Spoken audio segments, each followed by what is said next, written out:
Me'roj kechasidan g'aflatda qolmaylik. Azizlar, ertaga Me'roj kechasi. Ya'ni payshanbadan jumaga o'tar kecha, Me'roj kecha, Rajab oyining 27-kechasi.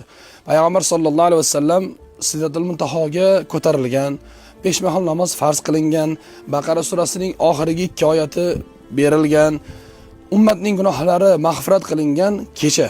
Ulug' kecha, fayzli kecha. Bu ertaga, ya'ni payshanbadan jumaga o'tar kechasiga to'g'ri keladi. Xossatan ma'lum bir ibodat yo'q. Mamnuncha rakat namoz o'qish kerak degan narsa yo'q. Rahoib namozi umuman unaqa namoz yo'q. Nafl namozlar, zikrlar, Qur'on tilovati, Qur'on eshitish, kitob o'qish, qo'yinki ibodat bilan o'tkazsak bo'ldi. Yana Adham Sharqoviyni Payg'ambar izdan degan kitobi juda ham zo'r kitob, yaxshi kitob. Payg'ambar sollallohu alayhi vasallamning davrlariga sayohat bo'ladi. Bu kitobni o'qigan odam o'z-o'zidan Rasululloh sollallohu alayhi vasallamning hayotlariga, saodat asriga, sahobalarni ichida yurgandek o'zini his qiladi.